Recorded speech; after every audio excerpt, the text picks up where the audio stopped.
आज हम सभी लोगों ने काली पट्टी बांधकर पूरे प्रदेश के मेडिकल कॉलेजों में अपना धरना प्रदर्शन किया और साथ में सभी जगहों पर प्रेस कॉन्फ्रेंस भी आयोजित की। और इसका जो मुख्य उद्देश्य था वो ये था कि हम छिंदवाड़ा की इस बहुत दुखद घटना के बाद सारे चिकित्सक इस बात को शिद्दत से महसूस कर रहे थे कि कहीं ना कहीं लगातार आ रही इन खबरों के बाद चिकित्सक और मरीजों के बीच में एक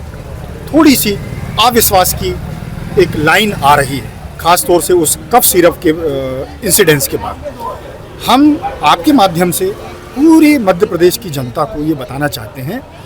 कि ये जो दवाई का मैन्युफैक्चर है, जो दवाई बनती है, वो चिकित्सक नहीं बनाता है। जो दवाई की सप्लाई होती है पूरे मध्य प्रदेश में, और सबसे मुख्य तौर पर जो दवाई की क्वालिटी अच्छे स्टैंडर्ड की हो, अच्छे मानकों की हो, उसका काम भी डॉक्टर का नहीं होता है। उसके लिए फूड एंड ड्रग डिपार्टमेंट अलग से होता है। तो हम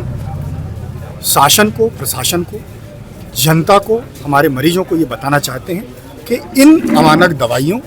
इन नकली दवाइयों में चिकित्सकों का किसी भी प्रकार का कोई भी रोल नहीं है। हमारा काम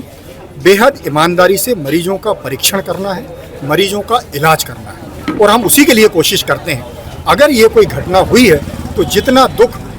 उन मरीजों के परिजनों को है, उतना ही दुख आज हमें भी है। और आज हमने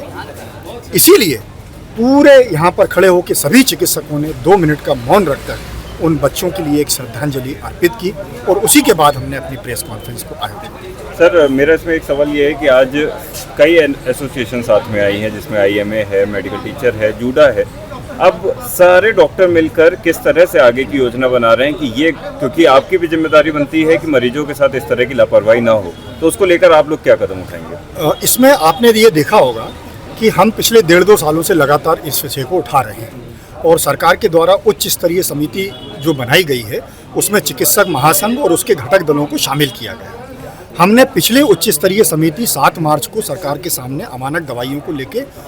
प्रमुख रूप से ये विषय उठाया था, और हमने ये मांग की थी कि लेबॉरेटरीज की संख्या बढ़ाई जाए, और साथ ही साथ जो भी अमानक दवाई बनाने वाले हैं उन पर आपराधिक प्रकरण दर्ज हो और आजीवन कारावास की सजा हो। हमारी उस बात पर अभी तक कोई प्रतिक्रिया सकारात्मक आई नहीं है, लेकिन आने वाली उच्च स्तरीय समिति में पूरे प्रदेश का एक एक चिकित्सक, चूंकि हम उनके प्रतिनिधि हैं, चिकित्सक महासंघ और उसके सभी घटक दल पुनः इस बात को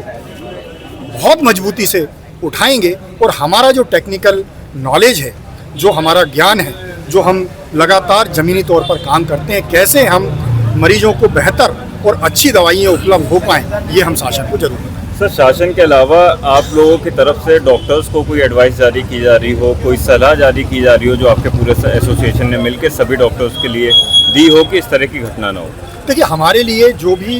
गाइडलाइन होती हैं वो डिफरेंट जो डॉक्टर्स की एसोसिएशन होती हैं, और जैसे मेडिसिन की होती हैं, सर्जरी की होती हैं, या जो नेशनल मेडिकल कमीशन की गाइडलाइन होती है, हम हमेशा उसका पालन करते हैं और उसी के अनुसार काम करते हैं। इसमें अलग से कोई गाइडलाइन की ज़रूरत नहीं है, सारे डॉक्टर्स इस बात को जानते हैं। और जो खास तौर से अगर आप इस कफ सिरप की बात कर रहे हैं, तो मैं फिर से एक बार पुनः आपसे ये बात कह देना चाहता हूँ कि जो वो कफ सिरप है उसके अंदर पैरासीटामोल है और क्लोरफेनेरामीन है। उस पैरासीटामोल और क्लोरफेनेरामीन से कोई भी इतिहास से लेके आज तक कोई डॉक्यूमेंटेड डेथ का डॉक्यूमेंट नहीं है। ये जो मृत्यु हुई है ये उस मिलावट के कारण हुई है, तो हमारा पूरा फोकस उस मिलावट पर ना हो और वो मिलावटी दवाइयाँ मार्केट में ना आए, इस पर होना चाहिए।